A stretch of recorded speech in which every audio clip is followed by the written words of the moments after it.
नमस्कार दोस्तों। हिंदू धर्म में उत्पन्ना एकादशी का विशेष महत्व है। मार्गशीर्ष मास के कृष्ण पक्ष की उत्पन्ना एकादशी के दिन से ही एकादशी व्रत की शुरुआत हुई थी। भगवान विष्णु ब्रह्मांड के पालनहार हैं और वे अपने भक्तों की सभी इच्छाओं की पूर्ति करते हैं। कुछ स्थानों पर इसे उत्पन्ना 11 भी कहते हैं। आज ही के दिन भगवान श्री हरि विष्णु के शरीर से एक दिव्य देवी का जन्म हुआ था। भगवान विष्णु ने एकादशी को उत्पन्न होने के कारण इन्हें एकादशी देवी का नाम दिया। इन्हीं एकादशी माता को सभी एकादशियों की जननी कहा जाता है। स्वयं भगवान श्री कृष्ण जी ने कहा है कि एकादशी माता स्वयं भगवान विष्णु की साक्षात शक्ति है। एकादशी माता ने देवताओं के कष्ट को हर कर उन्हें सुख दिया। जो भी एकादशी माता और उत्पन्ना एकादशी की व्रत कथा को सुनता है उनके समस्त पाप कट जाते हैं तथा उनकी सारी मनोकामना पूर्ण होती है।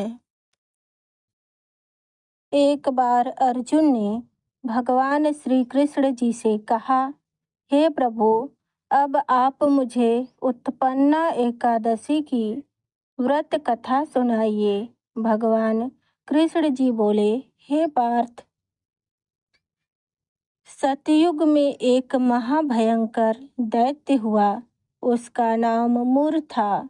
उस दैत्य ने इंद्र आदि देवताओं पर विजय प्राप्त कर उन्हें उनके पद से हटा दिया। तब इंद्र ने भगवान शंकर से प्रार्थना की कि हे भोलेनाथ, हम सब देवता मूर नामक दैत्य के अत्याचार से दुखी होकर मृत्यु लोक में विचरण कर रहे हैं। राक्षसों के भय से हम बहुत दुखी और कष्ट भोग रहे हैं। हे कैलाशपति, कृपा कर आप मूर दैत्य के अत्याचार से बचने का उपाय बताएं। देवराज इंद्र की प्रार्थना सुन शंकर जी ने कहा, हे देवेंद्र, आप भगवान श्री हरि विष्णु के पास जाइए। मधु कैटभ का संहार करने वाले भगवान विष्णु देवताओं को अवश्य ही इस भय से मुक्त करेंगे। महादेव के आदेश पर इंद्र तथा अन्य देवता क्षीर सागर में गए, जहाँ पर भगवान श्री हरि विष्णु शेष शैया पर विराजमान थे। इंद्र सहित सभी देवताओं ने भगवान विष्णु के समक्ष उपस्थित होकर उनकी स्तुति की और बोले, हे तीनों लोकों के स्वामी, हम सभी देवताओं को आपका कोटि कोटि प्रणाम है। देवताओं के संहारक, हम आपकी शरण में हैं, आप हमारी रक्षा करें। इस समय दैत्यों ने हमें स्वर्ग से निकाल दिया है और हम सभी देवता बड़ी ही दयनीय स्थिति में मृत्युलोक में विचरण कर रहे हैं। अब आप हमारी रक्षा करें। देवताओं की करुण पुकार सुनकर भगवान श्री हरि बोले, हे देवगण, वह कौन सा दैत्य है जिसने देवताओं को जीत लिया है? आप सभी देवगण भय से पृथ्वी लोक में भटक रहे हैं। आप सब निर्भय होकर सारा हाल सुनाइए। भगवान विष्णु के ऐसे वचन सुनकर इंद्र ने कहा, हे प्रभु, प्राचीन काल में ब्रह्मवंश में उत्पन्न नाड़ी जंघ नाम का एक असुर था, जिसका मूर नाम का पुत्र है, जो चंद्रावती में निवास करता है।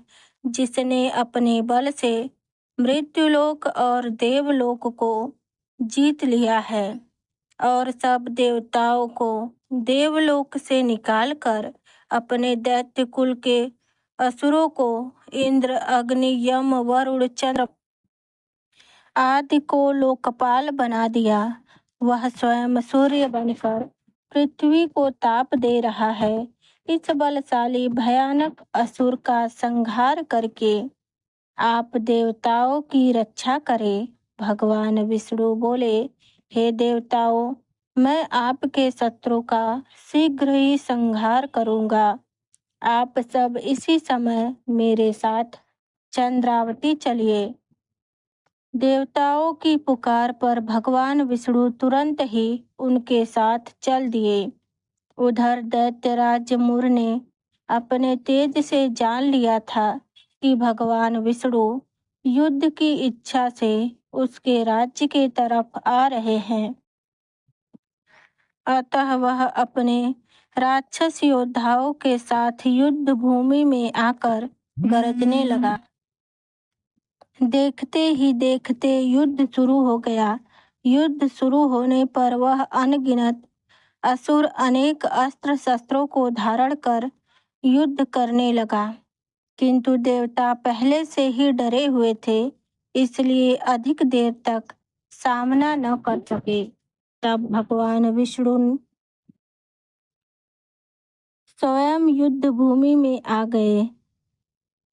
दैत्यराज मुर भगवान विष्णु के साथ निश्चल भाव से युद्ध करता रहा।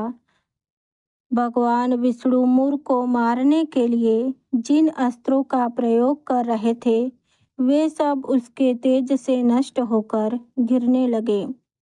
तब अनेक शस्त्रों का प्रयोग करने पर भी भगवान विष्णु उससे जीत नहीं सके।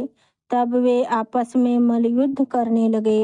भगवान श्री हरि ने उससे 1000 वर्ष तक युद्ध करते रहे।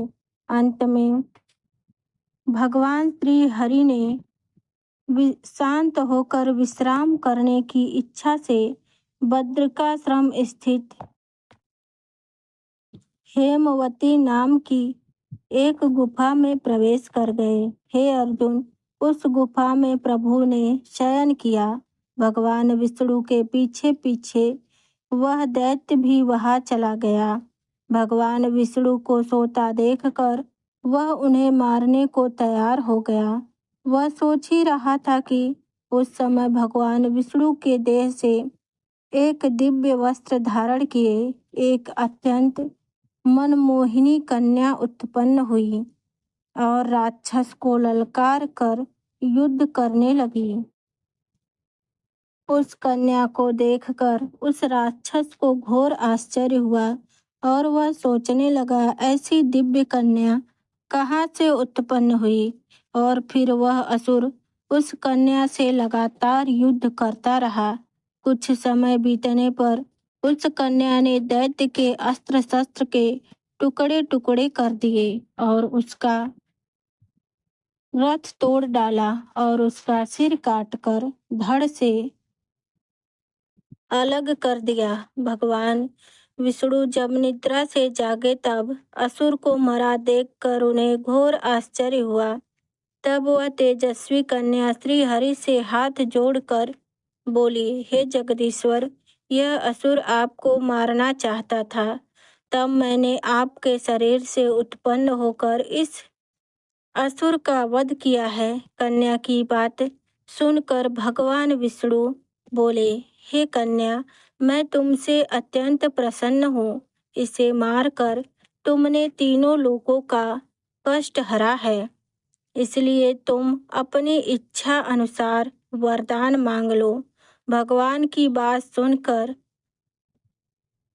वह बोली, हे प्रभु, मुझे यह वरदान दीजिए कि जो भी मनुष्य मेरा व्रत करे उसके सभी पाप नष्ट हो जाए और अंत में उसे स्वर्गलोक की प्राप्ति हो।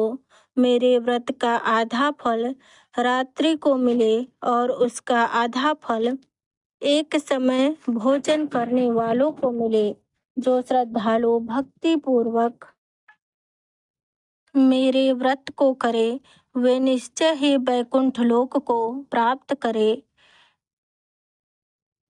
भगवान श्री हरि ने कहा, ऐसा ही होगा। मेरे और तुम्हारे भक्त एक ही होंगे और अंत में मेरे लोक को प्राप्त करेंगे। तुम एकादशी को पैदा हुई, इसलिए तुम्हारा नाम एकादशी होगा। क्योंकि तुम मेरे अंश से उत्पन्न हुई हो, इसलिए संसार में तुम्हें उत्पन्ना एकादशी के नाम से जाना जाएगा। तुम्हारे व्रत का फल सब तीर्थों में महान होगा।